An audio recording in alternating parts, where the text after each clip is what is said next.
Pernahkah kamu merasa hidupmu tiba-tiba melambat? Nafas terasa berat, tapi kamu tidak sakit. Hati terasa tenang, tapi sekaligus aneh. Mungkin itu bukan kebetulan.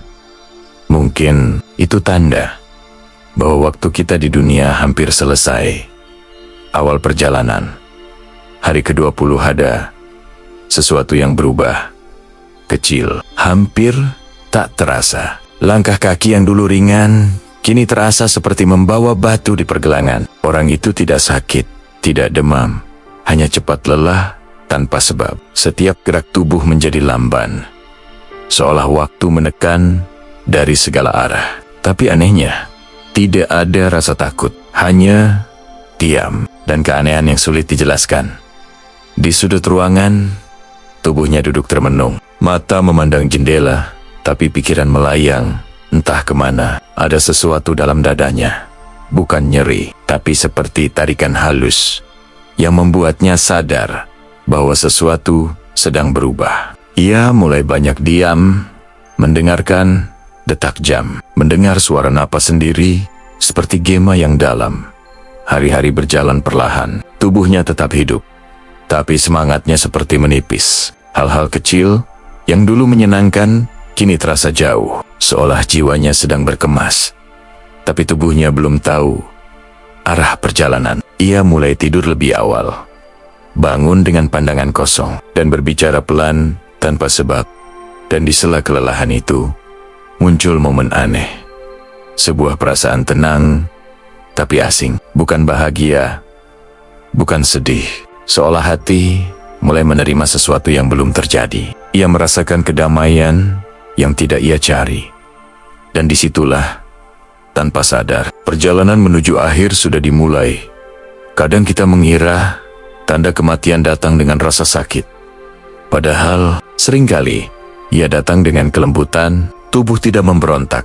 Ia menyerah dengan damai, seperti daun yang perlahan jatuh, bukan karena angin, tapi karena sudah waktunya kembali ke tanah. Dan di hari ke-20, itulah, tubuh mulai berbisik pada ruhnya.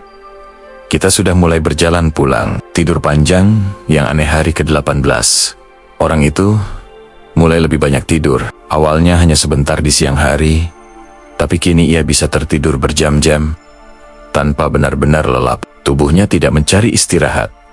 Ruhnya sedang mempersiapkan perjalanan. Setiap kali terbangun, ia tidak tahu jam berapa, tapi hatinya terasa damai. Tidur itu bukan seperti biasa. Mimpi-mimpi datang silih berganti. Ia melihat wajah-wajah yang sudah lama tiada. Ayah, ibu, teman lama.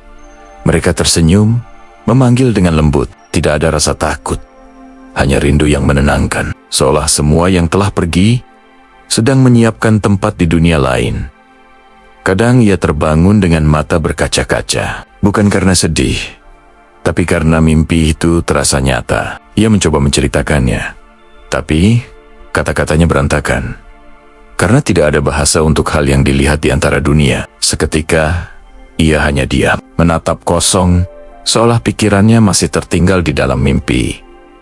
Hari-hari berikutnya, ia mulai bicara sendiri dalam tidur. Kadang menyebut nama seseorang yang sudah meninggal, kadang tersenyum sambil memegang udara kosong. Bagi orang lain, itu mungkin halusinasi. Tapi, bagi yang mengerti, itu adalah panggilan halus dari dimensi yang mulai terbuka.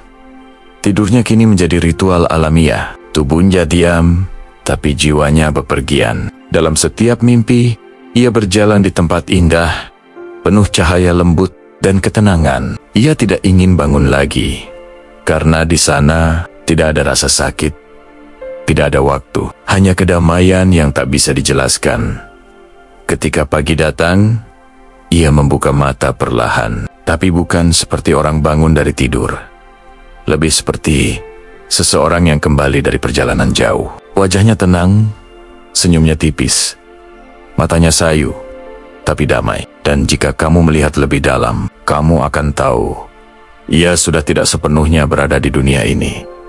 Dunia. Mulai hambar hari ke-15, ia duduk di meja makan seperti biasa. Tapi kali ini, sendoknya berhenti di tengah jalan. Nasi di piring terasa hambar, Lauk kesukaannya pun seperti kehilangan rasa. Bukan karena sakit, tapi karena dunia mulai kehilangan warna di matanya. Nafsu makan menurun, tapi bukan sekadar karena tubuh lemah. Ruhnya sedang menarik diri dari hal-hal duniawi. Ia masih makan, tapi lebih karena kebiasaan, bukan kebutuhan. Dan setiap kali menelan ada jeda panjang, seperti tubuhnya perlu izin dari hatinya untuk terus hidup. Hari itu, ia menatap layar televisi yang menyala tanpa suara. Film komedi yang biasanya membuatnya tertawa, kini hanya jadi bayangan bergerak. Ia tersenyum kecil, tapi kosong. Karena hatinya sudah tidak lagi ikut bermain di dunia yang sama. Segala hal yang dulu penting, kini terasa seperti benda yang jauh di seberang kaca. Ia mulai menghindari keramaian, bukan karena benci, tapi karena tubuhnya tak sanggup lagi menanggung energi dunia yang bising. Ia lebih suka diam, duduk di bawah pohon, mendengarkan angin. Dalam diamnya, ia merasa ada sesuatu yang memanggil, lembut tapi kuat. Seolah alam sedang berkata, "Kamu sudah cukup berjuang, sekarang istirahatlah." Malamnya, ia menatap langit. Bintang-bintang terlihat lebih terang dari biasanya. Ia tak lagi berdoa untuk hal-hal duniawi, tidak minta rezeki, tidak minta panjang umur. Hanya satu kalimat yang ia bisikan pelan. "Ya Allah, semoga aku bisa pulang dengan tenang." Keesokan paginya, ketika orang lain sibuk memulai hari, ia masih duduk di tempat yang sama. Tersenyum tipis, tenang, tidak gelisah, tidak takut. Karena di hatinya, dunia sudah tidak punya genggaman lagi. Yang tersisa hanyalah rasa rindu untuk pulang. Hati yang lembut hari ke-13, sesuatu berubah. Bukan pada tubuhnya, tapi pada hatinya. Ia tak lagi cepat marah. Orang yang dulu mudah membuatnya kesal, kini justru membuatnya tersenyum. Ia mulai mengucapkan maaf. Bahkan untuk hal-hal yang orang lain sudah lupakan. Dan dari sana, ketenangan mulai tumbuh diam-diam. Pagi itu, tetangga datang menagih sesuatu yang sepele. Dulu, ia mungkin akan membalas dengan nada tinggi. Tapi kali ini, ia hanya tertawa kecil dan berkata pelan, "Tidak apa-apa, saya yang salah dulu." Kata-kata sederhana, tapi terasa seperti kunci yang membuka pintu panjang menuju kedamaian. Ia mulai mengingat masa lalunya satu persatu. Kesalahan, dosa kecil, kata-kata tajam yang pernah terlontar. Tapi setiap ingatan datang, hatinya tidak gelisah. Sebaliknya, ada dorongan lembut untuk memaafkan orang lain, juga dirinya sendiri. Ia menangis, bukan karena sedih, tapi karena merasa dipeluk oleh sesuatu yang suci. Sore itu, ia keluar rumah. Langit berwarna jingga, angin sejuk meniup perlahan. Ia memandang anak-anak kecil berlarian dan tersenyum. Di dadanya muncul rasa syukur yang sederhana. Syukur karena masih bisa melihat cahaya, mendengar tawa, dan memaafkan dunia sebelum ia pergi. Malamnya, ia duduk menghadap langit, tangannya bergetar pelan. Bibirnya berzikir. Setiap butir tasbih terasa seperti langkah pulang yang makin dekat. Ia tidak berdoa agar hidup lebih lama, hanya agar hatinya tetap lembut sampai akhir. Dan mungkin inilah cara Allah menyiapkan hamba yang dicintai. Bukan dengan rasa sakit, tapi dengan ketenangan yang indah. Ketika orang lain melihatnya, mereka bilang, "Dia berubah, jadi lebih tenang."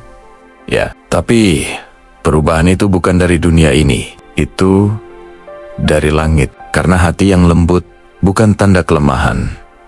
Itu tanda bahwa jiwa sudah siap untuk kembali kepada yang menciptakannya. Pandangan yang tak sama hari X. Pandangan matanya berubah. Tidak lagi fokus pada benda-benda di sekitarnya, tapi jauh menembus ruang yang tak terlihat. Kadang ia menatap ke langit-langit, tersenyum tanpa alasan. Anak-anak di rumah mengira ia sedang berkhayal, padahal matanya sedang memandang sesuatu yang tidak kasat mata. Sore itu, ia memanggil cucunya pelan. Lihat, nak, cahaya itu indah sekali. Cucunya menatap arah yang sama, tapi tak melihat apa-apa. Hanya tembok polos dan cahaya matahari sore yang biasa. Namun di mata orang tua itu, ada sinar hangat yang menari. Seolah memanggil dari kejauhan, ia menatapnya lama. Sampai air mata jatuh. Bukan karena takut, tapi karena rindu.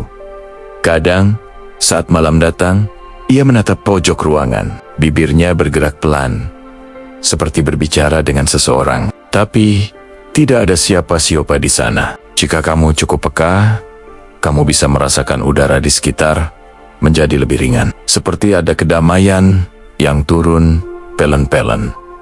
Keesokan harinya, ia bercerita. Katanya, semalam ada yang datang. Bukan makhluk menakutkan, tapi sosok bersinar, lembut, menenangkan. Ia tak bisa menjelaskan wajahnya, hanya berkata, dia datang tanpa suara. Tapi, membuat dadaku tenang sekali. Mungkin itu malaikat yang datang, menyapa, atau ruh yang menuntun agar tak takut saat waktunya tiba.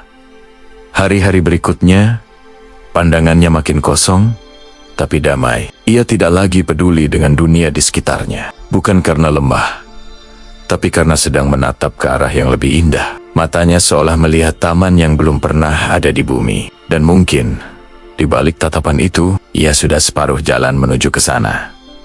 Malam terakhir di minggu itu, ia tersenyum sebelum tidur. Matanya menatap ke atas, lalu berbisik pelan, aku lihat mereka menunggu. Dan setelah itu, ia tertidur panjang. Tak ada ketakutan, tak ada gelisah, hanya kedamaian yang mengisi seluruh ruang.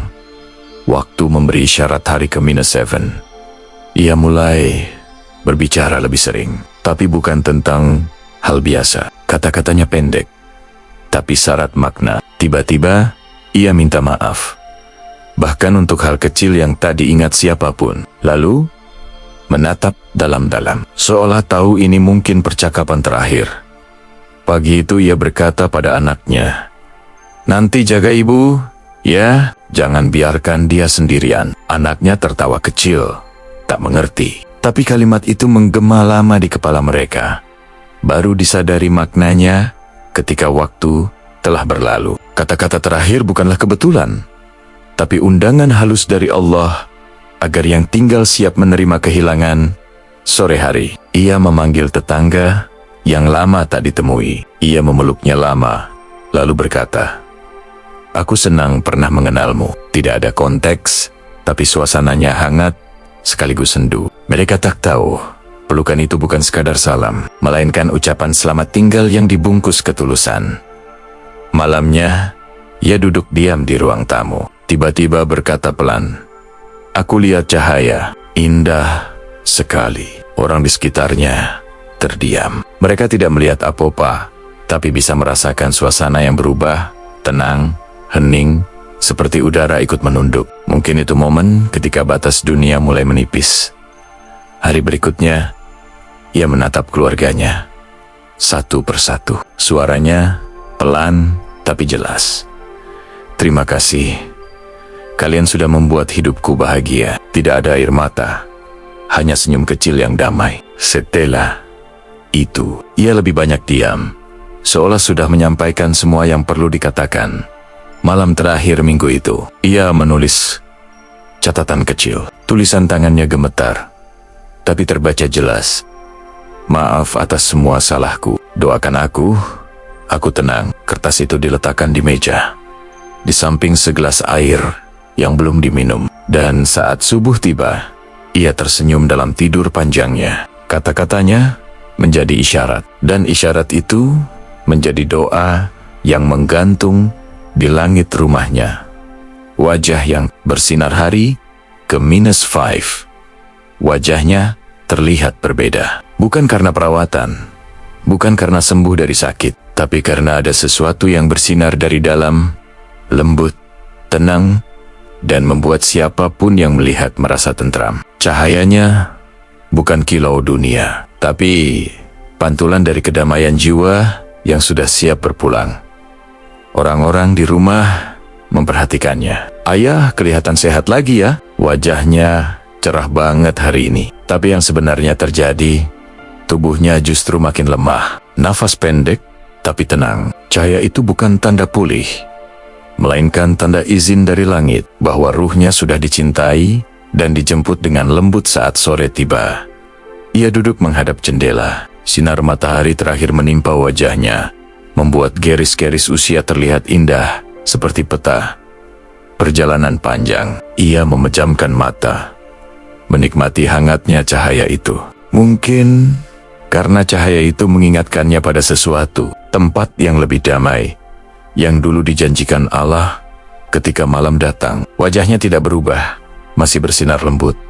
Meski lampu dimatikan, anaknya yang menjaga di samping tempat tidur berkata, "Entah kenapa, wajah Bapak kelihatan terang, walau kamar redup." Dan memang begitu adanya, karena ruh yang bersih mulai memantulkan cahaya yang bukan dari dunia ini. Esok paginya, ia meminta cermin. Ia menatap wajahnya lama sekali, lalu tersenyum kecil. "Ternyata tidak menakutkan ya," katanya pelan. Tidak ada yang menjawab, hanya udara yang terasa hangat dan tenang. Cahaya pagi memantul dari kulitnya, seperti sinar yang kembali ke asalnya. Saat itu, kematian tidak tampak seperti akhir, tapi seperti cahaya yang akhirnya menemukan sumbernya. Malamnya, sebelum tidur, ia berbisik, "Terima kasih, ya Allah, aku sudah tak takut lagi." Dan saat ia tertidur, wajahnya tetap tersenyum. Cahaya itu tidak padam. Ia hanya berpindah tempat ke alam yang tidak bisa kita lihat, tapi bisa kita rasakan. Setiap kali kita merindukan seseorang yang sudah pulang, nafas yang tak teratur hari. Ketiga, ia mulai sering berhenti bernapas sesaat, lalu menarik udara pelen-pelen, seolah belajar hidup dari awal. Dada naik turun, tak beraturan. Kadang cepat, kadang sangat lambat. Orang yang melihatnya panik, tapi wajahnya tetap tenang. Ia tak sedang berjuang melawan kematian. Ia sedang belajar melepaskan kehidupan dengan lembut. Tangan dan kakinya mulai dingin. Ujung jarinya memucat, tapi senyumnya tak hilang. Kadang ia menggenggam selimut seperti menahan sesuatu yang tak terlihat, lalu melepaskannya pelan. Tubuhnya kehilangan panas, tapi kamar terasa hangat karena ada sesuatu yang tak kasat mata menemaninya di sana. Suara napasnya kini menjadi lagu yang ganjil. Ha-ah, perlahan, lalu hening. Ha-ah, kembali.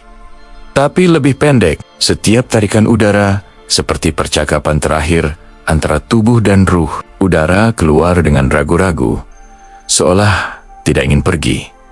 Tapi waktu tetap berjalan, membawa setiap hembusan mendekat ke akhir di sela heda napas. Kadang matanya terbuka, menatap langit-langit, lalu tersenyum samar. Orang yang menjaganya memanggil, tapi ia tak menjawab. Mungkin karena ia sedang melihat sesuatu yang membuatnya damai. Cahaya lembut menimpa wajahnya, membuat kulitnya tampak seperti diselimuti rembulan. Suatu malam, napasnya berhenti lebih lama dari biasanya. Anak-anaknya menatap dengan cemas. Tapi sebelum mereka sempat memanggil, ia menarik udara satu kali lagi. Perlahan, panjang, tenang. Itu bukan napas kehidupan. Itu tarikan menuju dunia lain. Langkah pertama dari perjalanan abadi. Setelah itu, kamar menjadi sunyi. Tidak ada suara, hanya dengung halus dari waktu yang berhenti sejenak. Dan di tengah keheningan itu, udara terasa berat, namun damai. Semua tahu bahwa yang tersisa hanyalah satu hal: menunggu napas terakhir keluar, dan dunia pun akan menjadi sedikit lebih hening dari sebelumnya.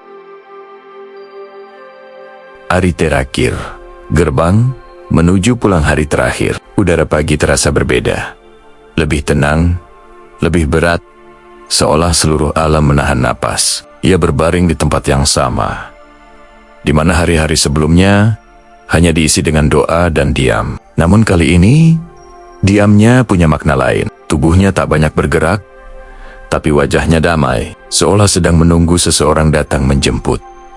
Suara napasnya tinggal samar. Setiap hembusan terasa seperti bisikan terakhir antara tubuh dan jiwa. Anak-anaknya memegang tangannya erat, berusaha menahan air mata. Tapi di wajahnya tak ada tanda kesakitan, hanya senyum kecil, seolah ia ingin berkata, "Tidak apa-apa, aku akan pulang." Ia membuka mata pelan, menatap ke arah langit-langit, lalu ke arah keluarganya. Mulutnya bergerak perlahan, menyebut nama Allah dengan suara hampir tak terdengar. La ilaha illallah. Satu kalimat yang mengikat antara dunia dan akhirat.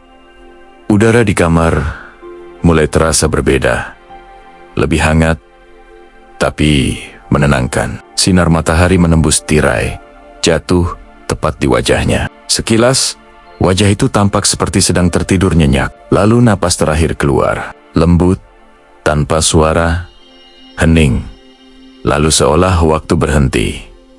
Seseorang meneteskan air mata dan berbisik, "Sudah pergi." Tapi tidak ada kesedihan yang keras, hanya keharuan yang sunyi. Karena semua yang hadir tahu, ia tidak meninggalkan dunia dengan luka, tapi dengan senyum dan doa yang akan menggema sepanjang waktu. Dan di tempat lain, di alam yang tak bisa dilihat mata, ia berjalan perlahan, melewati cahaya yang hangat. Tidak ada rasa sakit, tidak ada tangisan, hanya kelegaan luar biasa.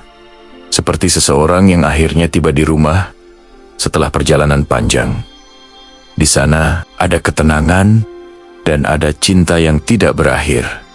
Setelah kematian, damai yang tak terlukis semuanya berhenti. Jam di dinding berdetak lebih lambat, udara di kamar terasa ringan, dan wajah yang tadi bernapas kini diam sepenuhnya. Tapi bukan kematian yang tampak, melainkan kedamaian. Tubuhnya dingin, namun ruangan dipenuhi rasa hangat yang sulit dijelaskan. Bagi mata dunia, seseorang baru saja meninggal, tapi bagi langit, ada kelahiran baru. Ruhnya perlahan bangun dari tubuhnya, melihat dirinya sendiri terbaring tanpa rasa takut, tanpa duka. Ada cahaya lembut di sekelilingnya, bukan lampu, tapi seperti pelukan hangat yang menyambutnya pulang. Ia menatap tubuhnya terakhir kali, tidak ada penyesalan, hanya rasa terima kasih. "Kau sudah melayaniku dengan baik," bisiknya pada tubuhnya sendiri. Lalu perlahan, ia berpaling ke arah cahaya yang memanggil. Tidak ada jalan, hanya ruang luas, penuh ketenangan. Semua yang pernah menyakitinya menghilang, yang tersisa hanya damai yang murni. Dari jauh, ia mendengar tangisan keluarganya. Tapi kini, suara itu tidak membuatnya sedih. Ia ingin memeluk mereka, tapi tangannya tak lagi bisa menyentuh dunia. Namun anehnya, hatinya tahu, cintanya tidak hilang, hanya berpindah tempat. Cinta itu akan tetap menjaga, bahkan tanpa bentuk. Setiap langkah yang ia ambil, menuju cahaya terasa ringan. Waktu tidak ada, rasa sakit tidak ada, hanya ketenangan yang meluas seperti samudra. Di hadapannya terbuka ruang yang tak bisa didefinisikan. Bukan surga yang digambarkan manusia, tapi sesuatu yang jauh lebih lembut. Ruhnya tersenyum, karena akhirnya ia sampai di rumah. Dan di bumi, wajahnya tetap tersenyum. Tidak ada rasa takut, tidak ada penderitaan. Orang-orang yang melihatnya berkata, wajahnya damai sekali. Mereka tidak tahu, itulah senyum pertama dari seseorang yang baru saja melihat surga. Renungan. Sebelum tanda itu datang kematian, bukan untuk ditakuti, tapi untuk diingat. Karena dengan mengingatnya, hidup menjadi lebih berarti. Kita sering berpikir, kematian datang tiba-tiba. Padahal, ia selalu memberi tanda. Tubuh yang melemah, hati yang melunak, mata yang mulai mencari arah pulang, semuanya adalah surat cinta dari Allah, agar kita bersiap. Tapi kebanyakan dari kita sibuk membaca dunia, hingga lupa membaca tanda-tanda dari langit. Coba dengarkan tubuhmu. Mungkin ia sudah lelah, tapi kamu abaikan. Coba rasakan hatimu. Mungkin ia mulai damai, tapi kamu malah mengisinya dengan dunia yang bising. Setiap napas yang keluar adalah pengingat bahwa waktu bukan milik kita. Ia hanya dititipkan sebentar. Tidak ada yang tahu kapan hari ke-20 mereka dimulai. Mungkin sudah kemarin atau hari ini. Tapi Bukan itu yang penting. Yang penting adalah saat waktumu tiba, apakah kamu siap meninggalkan dunia tanpa dendam? Apakah kamu bisa tersenyum ketika malaikat datang memanggil dengan lembut? Hidup ini terlalu singkat untuk dihabiskan dengan kebencian, terlalu berharga untuk diisi dengan penyesalan. Maafkan sebelum terlambat, ucapkan terima kasih selagi bisa, dan cintailah dengan ringan tanpa berharap balasan, karena semua yang kamu beri akan pulang bersamamu, bukan yang kamu simpan. Dan kalau suatu hari nanti kamu merasa tubuhmu mulai lelah, jangan takut, itu bukan akhir. Itu panggilan lembut dari rumahmu yang sebenarnya. Sambutlah dengan senyum, karena kematian bukan musuh. Ia adalah sahabat yang menuntunmu pulang kepada sang pemilik waktu. Maka, hiduplah dengan damai, agar kematianmu pun indah, karena yang menjemputmu nanti adalah kasih sayang dari Allahmu sendiri.